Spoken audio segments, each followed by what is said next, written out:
Most people have never run this calculation. $50 a week. That's it. That's the number this whole video is built on. Not 500, not 5,000. $50. The same amount most people spend on 2 dinners out or a pair of sneakers they forgot about by March. Here's the math nobody sits down and actually does. $50 a week is $217 a month. Put that into an S&P 500 index fund, averaging the historical return of 10.5% a year, and let it run for 30 years. You end up with roughly $543,000, not from a windfall, not from a business that took off, from $50 a week and time. Say that number out loud and it sounds fake. It isn't. It's compound interest doing exactly what it's designed to do. Quietly, in the background, while you live your regular life and mostly forget it's happening. And here's the part that makes it land differently. Of that $543,000, you only actually put in about $78,000 across the 30 years. $50 a week after week, adds up to $78,000 out of your own pocket. The other $465,000, the majority of the entire number, is money that was never yours to begin with. It's growth. It's the market paying you for the one thing it actually charges for, which is patience. Compare that to what happens if you skip the fund entirely and just let the money sit in a checking account, earning close to nothing. The way most people's spare cash actually behaves. $50 a week for 30 years in a checking account is $78,000 flat. No growth, no $465,000. Showing up quietly in the background. The exact same $50, the exact same 30 years, and a difference of nearly $500,000. Decided entirely by one decision made once, in about 15 minutes, and then never touched again. This is where it gets uncomfortable, because most people don't run this calculation until it's too late to use it. They wait for the right amount. The day they finally have $300 or $500 or $1,000 a month free to invest. That day rarely comes on schedule. Rent goes up. The car needs brakes. A kid needs braces. The right amount keeps sliding further out, and every month it slides is a month of compounding that's gone and never coming back. Here's who actually gets hurt by this delay. Not the person who never invests at all. That's a different problem. It's the person who's waiting. The person who says, once I make more, I'll start. Because the math doesn't reward intention. It rewards start dates. $1 invested at 25 is worth roughly 3 times more at retirement than the same dollar invested at 35, purely because of the extra 10 years it had to grow. Waiting isn't neutral. Waiting is expensive, even when it feels responsible. Let me show you 2 people, because the comparison is where this actually lands. Paulie is 26.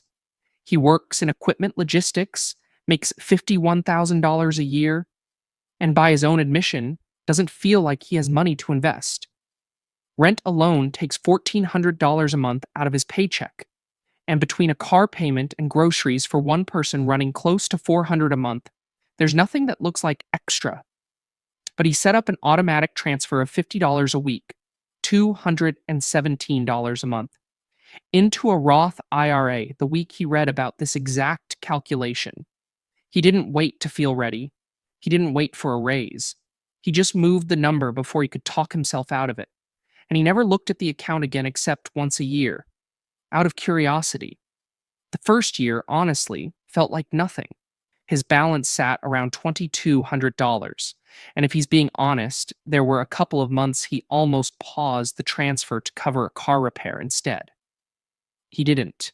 He found the $200 elsewhere, cut back on takeout for 3 weeks, and kept the transfer running because he'd decided, once, that this one wasn't negotiable.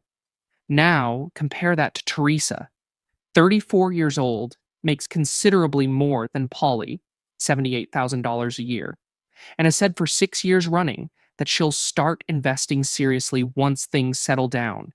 Things haven't settled down. They rarely do. She's not behind because she makes less. She's behind because the clock started later, and the clock is the entire mechanism. Run the math forward to age 65. Polly, starting at 26 with $217 a month, ends up with somewhere around $612,000, assuming that same 10.5% historical average. Teresa, starting the same monthly amount but 8 years later, at 34, ends up with roughly $264,000. Same contribution, same fund, same discipline, eventually.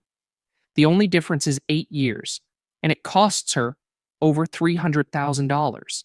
That's not a rounding error. That's a house paid off that simply doesn't exist for her because of when she pushed the button. Now, here's where it gets interesting. Can you guess what happens if you go even smaller than $50 a week? $25 a week. Half the amount, starting at 22 instead of 26, still beats Teresa's number by retirement. Not because $25 is a magic figure, because 4 extra years of compounding does more work than doubling the monthly amount later. This is the part that gets buried under all the noise about you need to earn more to build wealth. You don't need to earn more first. You need to start earlier, even small, and let time do what income alone can't. Most people stop here. They hear the math, nod, feel briefly inspired, and then go back to waiting for the right moment. The ones who don't are the ones who actually change things. And what separates them isn't intelligence or income. It's that they treat $50 a week as non negotiable, the same way rent or a phone bill is non negotiable, instead of treating it as leftover money that only shows up if everything else goes right. There's one detail that makes this even more powerful, and most people don't find out until years after they could have used it. If your job offers a 401 key with any kind of employer match, even a small one, say 50 cents on the dollar, up to 3% of your pay, that match comes before anything else. On a $51,000 salary, a 3% match is around $1,500 a year, showing up automatically on top of whatever you contribute yourself. Skip that, and you're not just missing growth. You're leaving money on the table that was already yours, sitting in an envelope nobody bothered to open. The order matters. Match first, up to whatever percentage your company offers, then the Roth IRA, then anything beyond that. Polly's employer matched 2%. He didn't know that for the first 4 months until a coworker mentioned it, and he still talks about those 4 months like they were an expensive mistake. Here's why most people avoid doing this, even after seeing the number. It's not laziness, it's psychology. $50 a week feels small enough to skip and large enough to notice, which makes it the exact size of number people talk themselves out of. I'll start next month, once this credit card is a little more under control. I'll start once I get the raise I'm expecting in the spring. Every one of those sentences sounds responsible.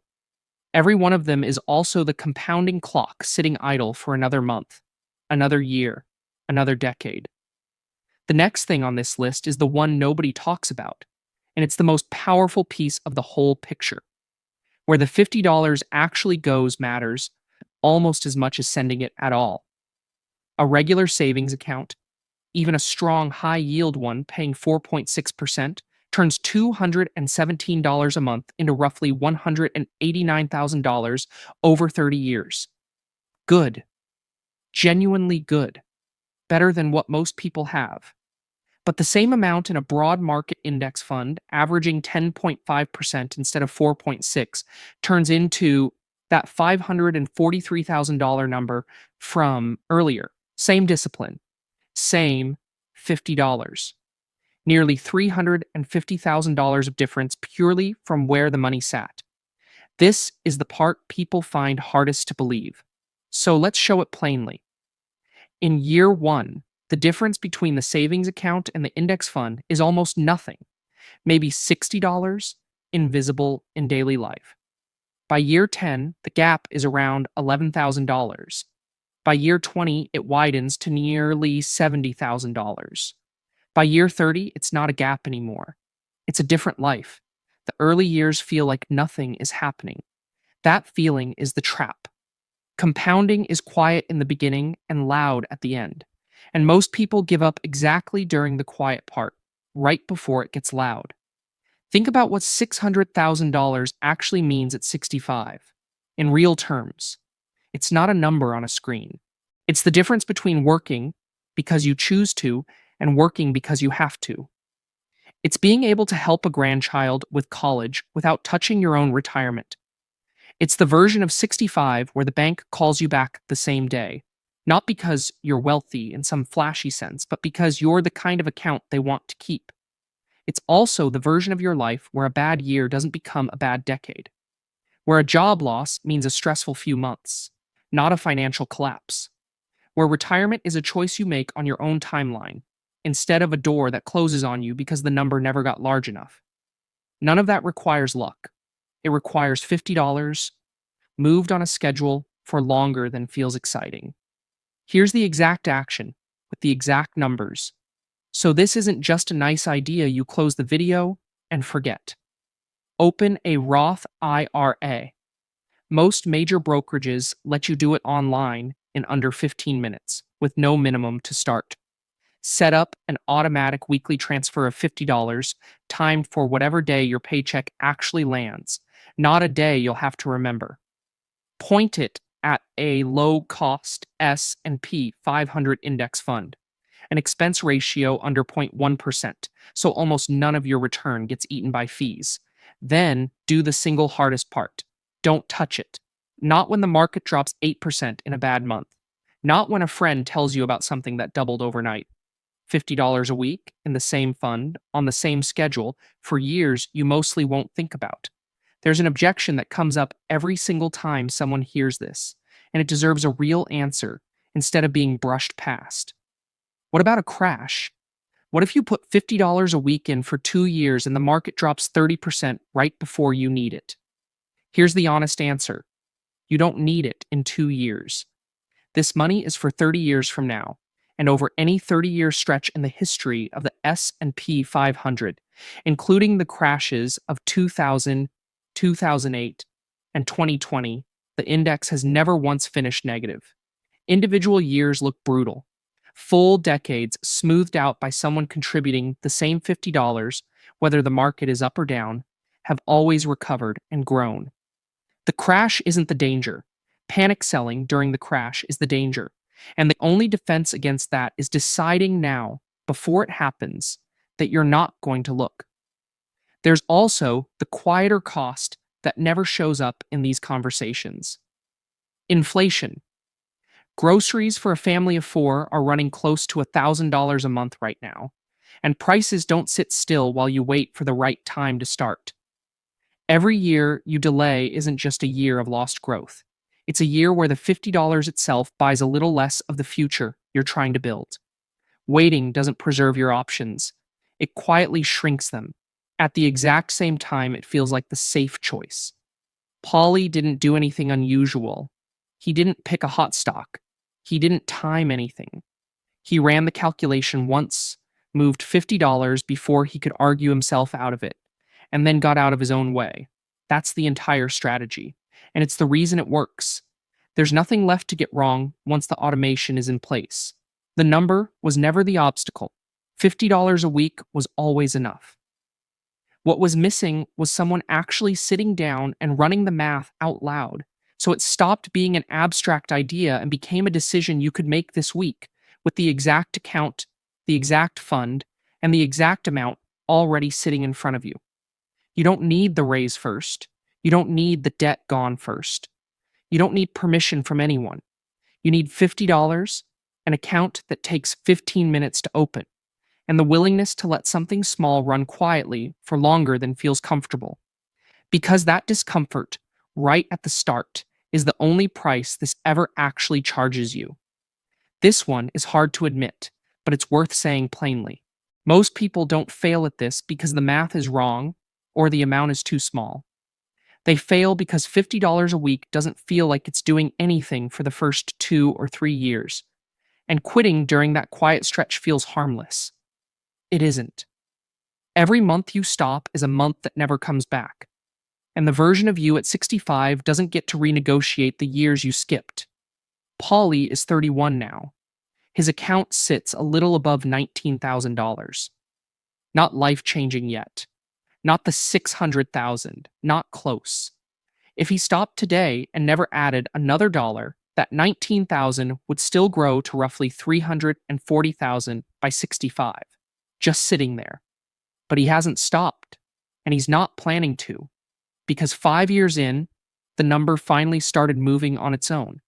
And that's the part nobody can explain to you in advance. You have to actually get there to feel it. The quiet stretch ends. It always does, for the people who stay in it. Nobody told you $50 a week was enough. It was always enough. The only thing that was ever missing was somebody sitting down, running the calculation out loud, and handing you the exact number to move. This week, not someday. That number is $50. The account takes 15 minutes. The rest is just time, doing what it was always going to do,